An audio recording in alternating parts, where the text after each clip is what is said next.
Éloi de Verchères. Nous sommes conjoints de fait depuis 40 ans. Ma conjointe est la propriétaire de la maison où nous vivons et de nombreux biens qui font partie de notre quotidien. Malheureusement, elle est devenue totalement inapte par suite de maladie. J'en suis fort désolée, Monsieur Éloi. Un avis informel d'un ami m'indique que lorsque l'un des deux conjoints de fait devient inapte, la loi accorde à l'autre conjoint le pouvoir de gérer ses biens. Ailleurs, on me dit cependant que tout ça s'en va en curatelle publique. Qui dit vrai?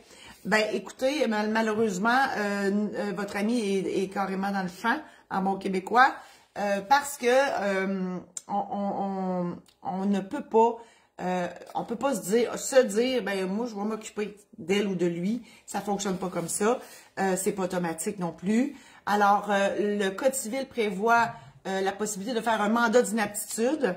Et ça, bien évidemment, il faut être apte de le faire. Donc, de votre aptitude, vous faites un mandat d'inaptitude pour le temps où vous seriez ou deviendriez inapte. Parce que l'idée dans tout ça, c'est que lorsqu'une personne devient inapte, elle perd ses pouvoirs. Donc, elle devient comme une roche, mais la roche a besoin de soins et elle a besoin de quelqu'un pour gérer ses affaires. C'est pourquoi ça prend un mandataire.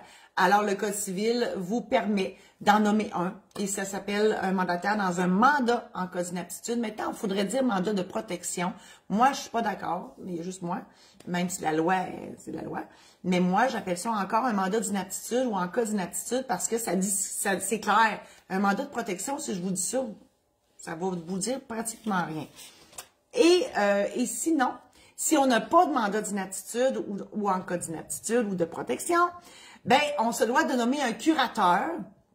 Et là, c'est une procédure judiciaire qui est longue, qui est plate et qui coûte cher pour nommer un curateur.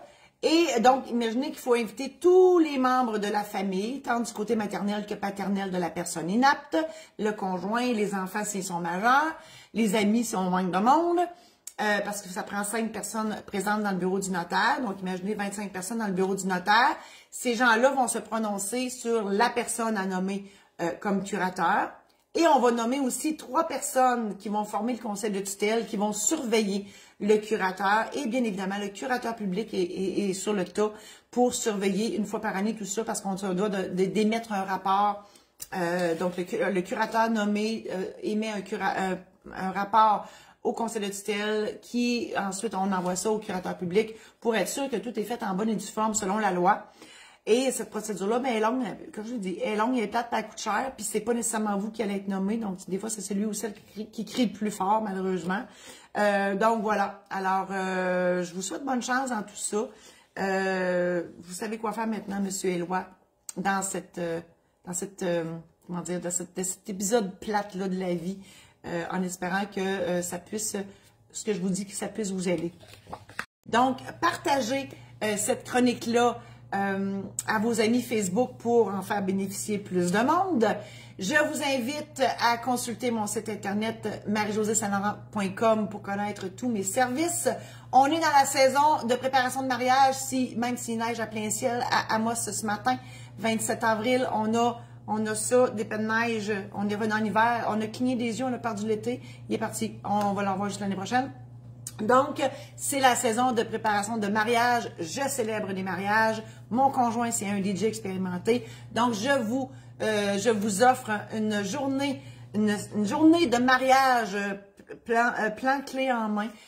Donc, si ça vous intéresse, faites-moi signe. Je vous invite aussi à vous procurer un de mes programmes en ligne qui vous explique en long, en large et en travers un paquet d'affaires sur des sujets différents, donc divers sujets.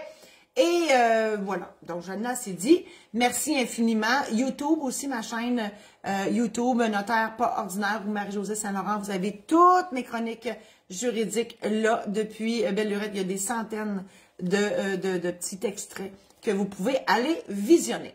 Merci infiniment et à la semaine prochaine.